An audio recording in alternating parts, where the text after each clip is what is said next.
Let's look at the third pillar, when we're talking about faith integration with virtue ethics and personality types. Let's look at the third pillar. What does that pillar say? It says recognize and affirm different character traits. This is critical, it's strategic to our ability as Christians to integrate our faith into every aspect of our life and living. In the office, in the company, in the organization, in the school, everywhere. Personality trait. Who are we dealing with? You may think that, the company, the school, the church is important, and the ministry is important. No, it's not the ministry that you are trying to sort. It's human beings. That's why that aspect is very important.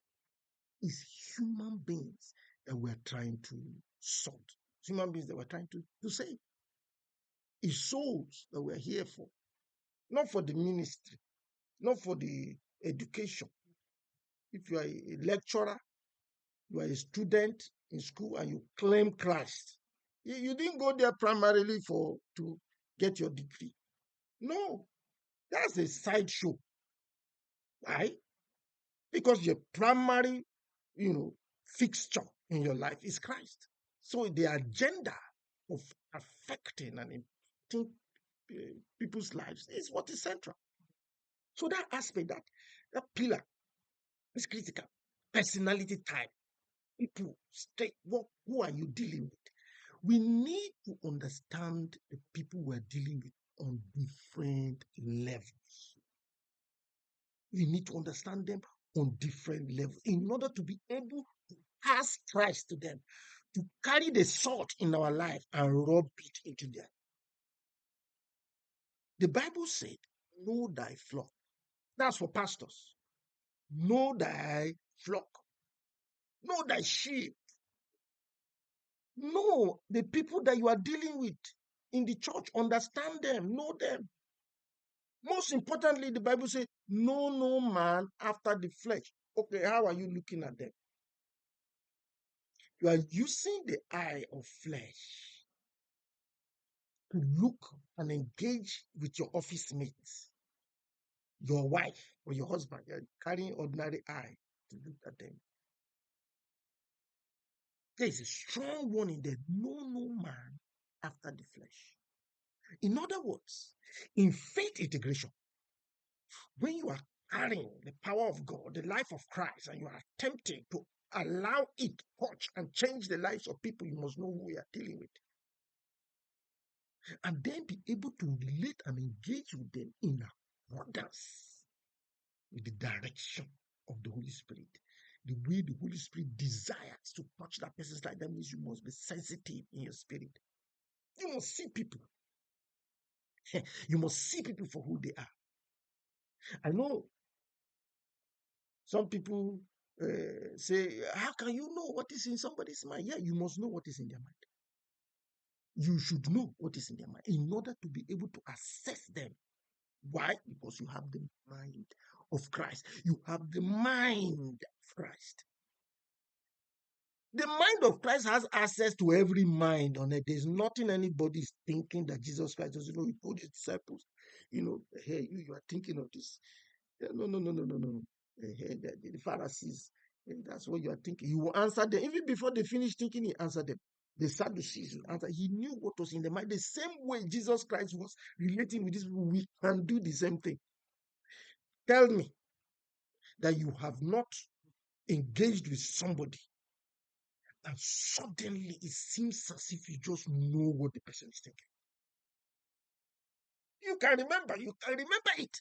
That was a time when grace just pushed forth and grabbed hold of the purpose that you needed to understand at that instant and brought it to you. Why not keep sanctioning up the Spirit to continually do that? It's possible to keep the Spirit of God inside of you alive. That power which we spoke about earlier. It's possible to keep it alive in such a way that you constantly know what people are thinking. Understand them on different levels. Understand them on the psychological level. Understand them on the spiritual level. Understand them on the mental level. Because it's how Jesus was operating when he was integrating his faith. That's why that we are told in that topic there, that pillar is there. You must understand the people you're dealing with. Jesus Christ was not just looking at people ordinarily. He knew them. Have you not ever stepped into a room and out of the 4 or 5 people that are in the room, you feel a very strong spiritual resistance from that person in the corner there? How do you think it happened? Your spirit at that point in time was alive. Maybe you were fasting. And is now able to catch the current, the frequency, okay, that knows people spiritually. Know no man than the flesh. So if you do not, or you're not able to know people in the manner in which Christ used to know people, and he's teaching us to know people, you will not be able to integrate properly. You will not be able to integrate properly. You will not be able to meet those people at their point of need. When you talk about meeting people at their point of need, people usually think about it in terms of blessings. No, if God meets us at our own point of need, it is not just spiritual, it can also be what? Physical, mental, psychological. We too also should also practice the act of meeting people at their need. You know what that person needs, how you need to deal with that person. This person, you deal with the person differently.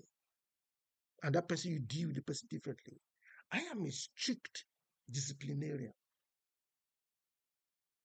But I observe that the way God leads me to handle students, it differs. There are some students that usually when they come to me, they are surprised. I thought that this man is going to be heavy on me. I look at you and say, oh, it's a different way that I have to deal with you. There are some students, you handle them with a strong fish, they collapse, they finish. Handle them with a strong fist, they are gone. And there are some students you need to handle with an iron fist. If you don't handle with an iron fist, they will be destroyed. So you have to be sensitive. Watch. I remember there was a student that used to come perpetually late to my class. When I say perpetually, other lecturers could testify. This boy is branded latecomer. There is nothing that can be done about it. His middle name is latecomer. One day, I started teaching his class. I normally don't teach the 100 level class. I start teaching from 200. When I taught this class, he came late. And I said, oh, this is the person they're talking about. And I looked at him. And I discovered that this is somebody that was so tender and soft inside. He needed somebody to mold him. I said, this one, I can't handle him the same way I'm handling the other children. When the other children came, I'd be very, very stiff with them. And they'll be wondering, is there something special for this young man? But what they didn't understand is that I needed access into him. So the young man started coming to me. You come and sit down in my office. You say, sir, I need. I said, okay. Because you need to know him after the spirit, after the mind, after the flesh. Not just after the flesh. You can't depend on knowing people. In fact, the scripture is clear. No man after the flesh. In fact, the flesh is not important. That's the reason why. Oh, the flesh is important, right? But not as important as the ones that I mentioned. That's why the prophet Isaiah said that the servant of the Lord will not judge by what he sees or hears. No, he will not judge by what he sees. That's speaking about Jesus, prophesying about Jesus.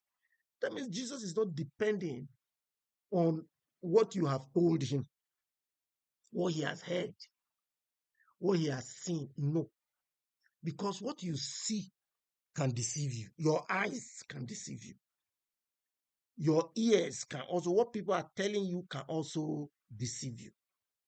That is what was said by the prophet Isaiah concerning Jesus. It should be the same with us. But you, the moment somebody comes and says anything, you swallow it hook, line, and sinker. That office is terrible. That place that they are posting you to, those people in that office, they are very terrible. I know them, they're very terrible, very wicked set of people. So you say you are a Christian, okay, you go there, God will help you. And then you now carry that impression in your mind, and then you are going to integrate faith in the office. That's what that topic is saying. You can't know people like that. You can't. You can't know people like that. You have to allow the Spirit of God show you who you are dealing with. You can't know people like that. Because if you know them like that, you go there and you may likely destroy everything. Oh, excuse me. Supposing it was the director that was there before, the chief accountant that was there before, eh? The deputy director that was there before. Maybe he was the one that was wicked. That's the reason why those people in the office have been giving such a terrible testimony. Maybe. Maybe you go there and then you realize that these are quite nice. But why did I even? But because you received a testimony that came from sight and hearing. No, the servant of God must not judge by that way. No, you don't judge like that. The servant of God must not allow his eyes, and he must judge from the spirit, he must see from the spirit. That's how he's supposed to see. Understand them on a mental level, understand them on a physical level, understand them on a spiritual level. That's how it's supposed to be. Then you cannot be able to meet them at their different need. That's when you are not able to meet them. You're not be able to be effective. There are some people that in order for you to integrate your faith into their life, you have to meet them at the level of the spirit. You can't meet them at the mental level. They're more intelligent than you.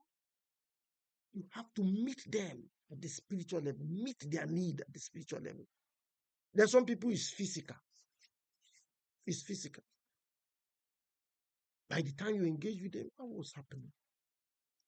What's happening? You look so sad.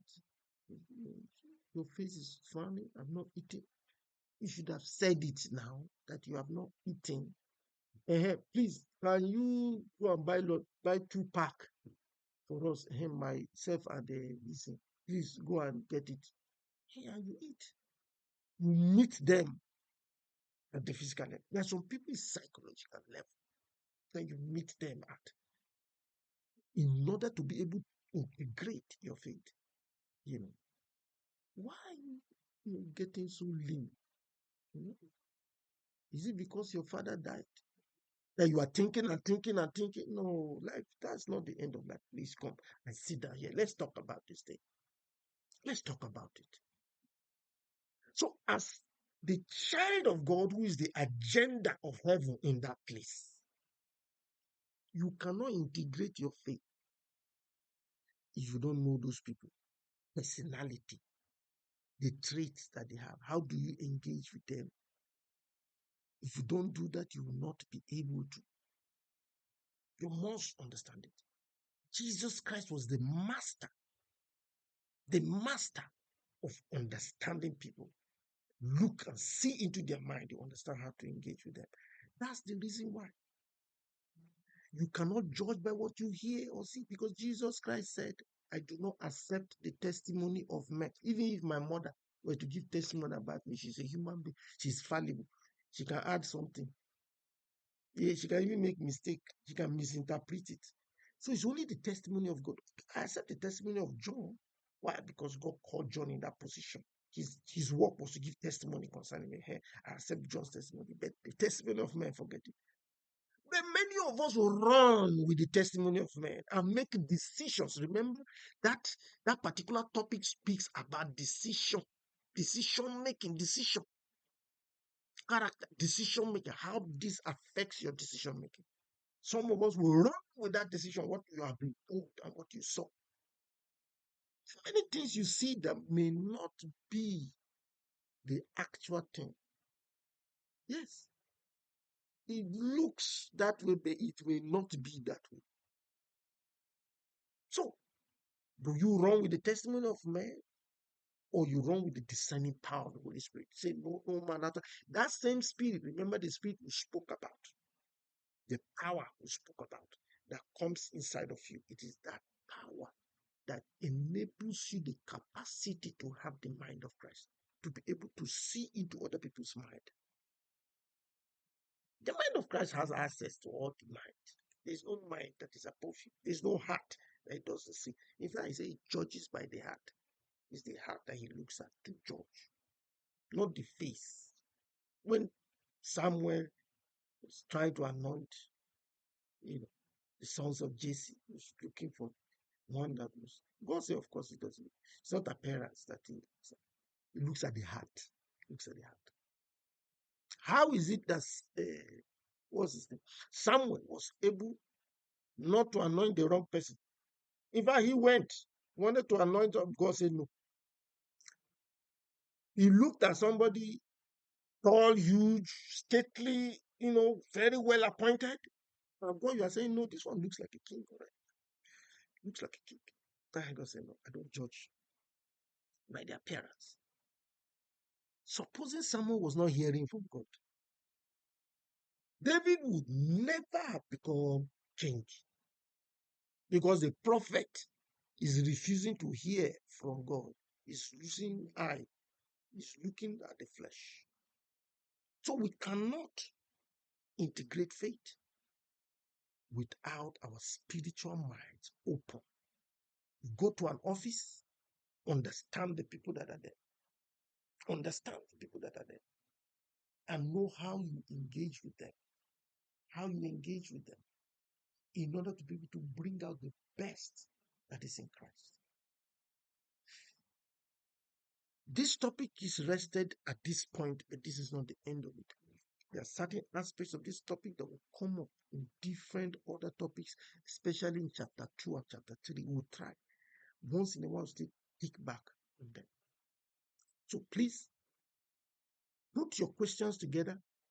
You can drop them on the WhatsApp or on the YouTube page comment section, so that I can harvest them and take time like we did last time to deal with those questions before we move into the next topic.